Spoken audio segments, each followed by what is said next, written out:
सवाल यह है तलहा भाई का कि जिसने अमीर की इताअत से हाथ खींचा उसने इस्लाम का पट्टा अपनी गर्दन से उतार कर फेंक दिया, इसका क्या मतलब है?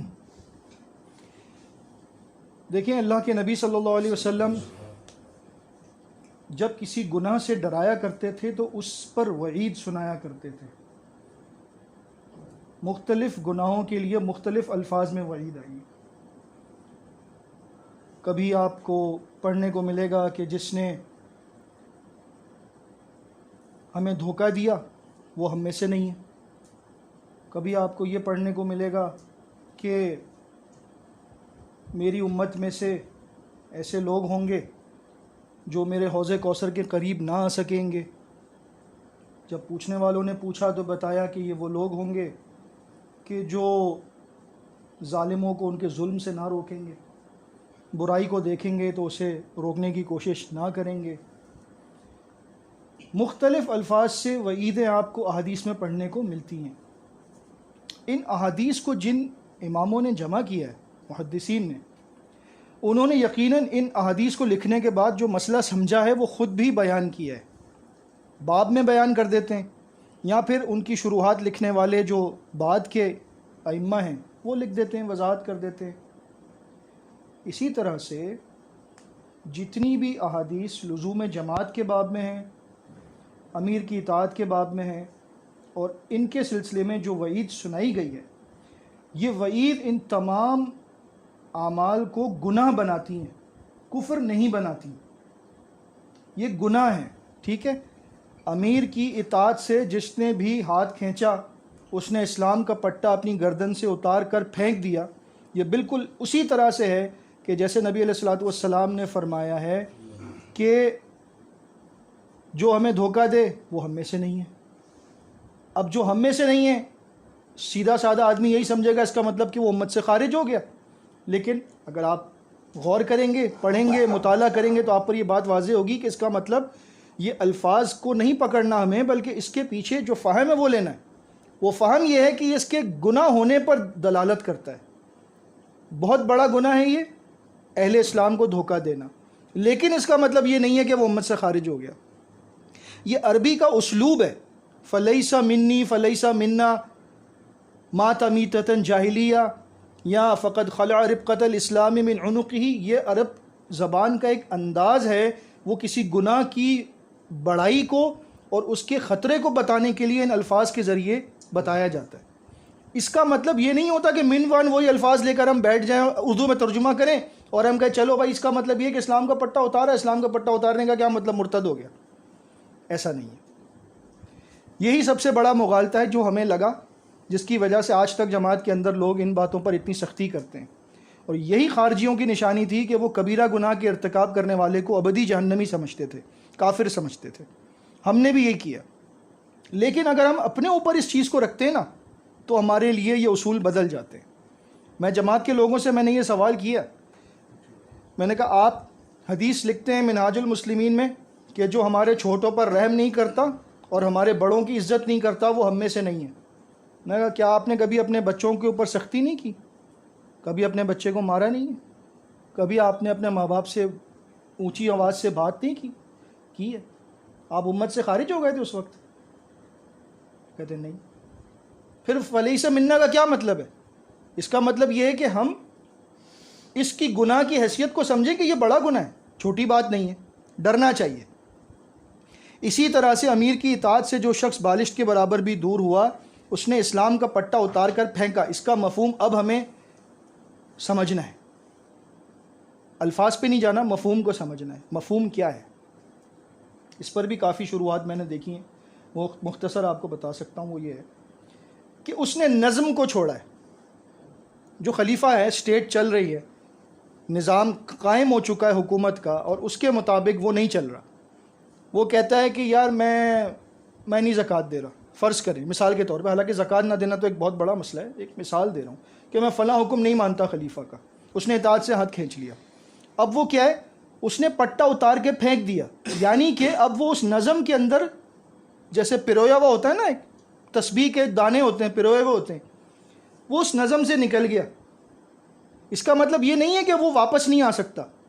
या वो तस्बीह का दाना नहीं रहा, वो है तो तस्बीह का दाना लेकिन वो उस नज़म से बाहर निकल गया, अब उसको वापस लाने की कोशिश करेंगे, या तो वो खुद आएगा या आप लाने की कोशिश करेंगे। लेकिन किसी भी सहाबी से ये नहीं मिलता कि उनके वक्त में खलीफा की नाफरमानी करने वाले को उन्होंने गैर मुस्लिम समझा हो। इसीलिए हम बार बार कहते हैं कि अहादीस को सहाबा के फ़हम से समझना ज़रूरी है, वरना हम गुमराह हो जाएंगे। तो मैंने आपको शुरू में मिसालें दी हैं, जो इतनी सारी गुफ्तगू चली उसमें ये बात आपने सुनी है कि दो वाज़े फ़िरक़े बन गए अली और मुआविया रज़ी अल्लाह ताला अन्के, तो यकीनन खलीफा वक्त जो हक़ पर थे वो अली रज़ी अल्लाह ताला अन्हु थे ना, इसमें तो कोई शक नहीं। मुआविया रज़ी अल्लाह ताला अन्हु खुद गवाही देते हैं कि अगर अली की बात करते हो तो अली मुझसे हर लिहाज से बेहतर है, लेकिन बैत नहीं की थी उनकी। किसने? मुआविया रज़ी अल्लाह ताला अन्हु ने अली रज़ी अल्लाह ताला अन्हु की बैत नहीं की थी और उनकी वफ़ात तक बैत नहीं की थी। ये सारे दलाइल में दे चुका हूँ। एक अरसा गुजर गया बैत नहीं की, वजह क्या थी? उस्मान के कातिलों को हमारे हवाले करो, उसके बाद हम बैत करेंगे। अली रज़ी अल्लाह ताला अन्हु ने बाकायदा उसके लिए कोशिशें की, लेकिन मसला हल नहीं हुआ। लेकिन दोनों अपने आप को भाई समझते थे। मुसन्नफ़ इब्न अबी शैबा में बड़ा प्यारा कौल है, अली रज़ी अल्लाह ताला अन्हु का फरमाते हैं, जब उनसे किसी ने पूछा मुआविया को आप क्या समझते हैं, उन्होंने कहा मैं मुआविया को वो समझता हूँ जिसका ज़िक्र अल्लाह ने कुरान में किया है कि हम दो भाई होंगे जो जन्नत में आमने सामने बैठे होंगे और अल्लाह हमारे दिलों से ये बातें निकाल देगा। ठीक समझ गए? कह सकते थे मेरी बालिश बराबर क्या एताज नहीं कि ये तो बहुत दूर निकल गया, इसने तो इस्लाम का पट्टा निकाल दिया, मैं इसको मुस्लिम ही नहीं मानता, जो हमारा एक समझने का तरीका है। उन्होंने उनको अपनी गवाही से जन्नती भी कह दिया अली रज़ी अल्लाह ताला ने, सब कुछ होने के बावजूद, क्योंकि उनको पता है कि इसका ईमान से कोई ताल्लुक़ नहीं है, ये इंतज़ामी मसला है, मेरा उसका इख्तिलाफ़ है। हमारे अमीर से इख्तिलाफ़ कर लो तो वो बाहर फेंक देता उठाकर और कहता है ये तो गया जहन्नम में, मुर्तद हो गया। तो मेरे भाई समझेंगे साहबा से तो समझ में आती है कि ये गुनाह की तरफ तो इशारा है, इससे ज़्यादा कुछ भी नहीं है, इससे बचना चाहिए। लेकिन फिर भी ये खलीफा के लिए है, कागज़ी अमीर के लिए, कागज़ी तंजीम के लिए नहीं है। ठीक है, रजिस्टर्ड जमातों के लिए नहीं है, जो ख़ुद किसी को रजिस्टर कर सकते हैं ना, इसकी अथॉरिटी रखते हो, उनके लिए है ये। Under the government of Pakistan ये कैसी तंजीम हो सकती है? ये तंजीम वो हो नहीं सकती जिसका जिक्र हदीस में आया। वो तो मैंने बताया ना। इस तरह की और बहुत सारी हदीस हैं। जो मियाँ बीवी को आपस में लड़वाए वो हम में से नहीं है, तो अल्लाह रहम फरमाए। पता नहीं कितने लोग जो हैं वो दीन इस्लाम से खारिज हो जाएंगे। ये काम तो बड़े शौक़ से होता है हमारे आपस में, कि मियाँ बीवी में लड़ाई करवा दी, किसी को कुछ कह दिया, किसी को कुछ कह दिया। तो ऐसी तो तकरीबन मैंने 18-19 अहादीस जमा करके रखी हुई, बल्कि एक पूरी किताब एक बड़े अच्छे आलिम है उन्होंने लिखी है, फलैसा मिन्ना। वो किताब का उन्वान ही है कि वो हम में से नहीं है।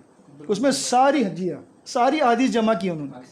जी सारी अहादीस जमा की हैं, जिसमें ये उन्वान ही है कि वो कौन से गुनाह हैं जिसका करने वाला हम में से नहीं है। लेकिन उन्होंने किसी के बारे में ये नहीं कहा कि ये काफिर है।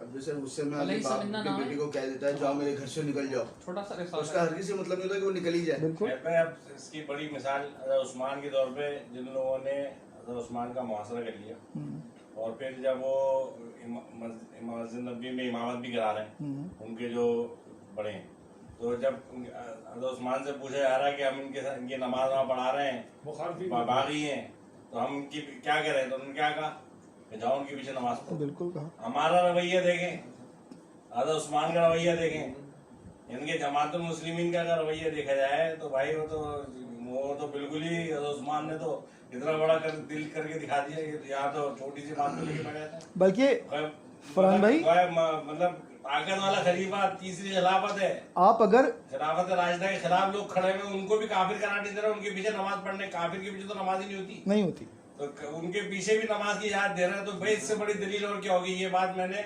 जैन साहब से भी पूछी थी, ये बात मैंने इस्माइल साहब से भी पूछी थी। तो एक तरफ से जैन साहब ने बोला ये तो एक सियासी मामला था, वो दीनी मामला नहीं था।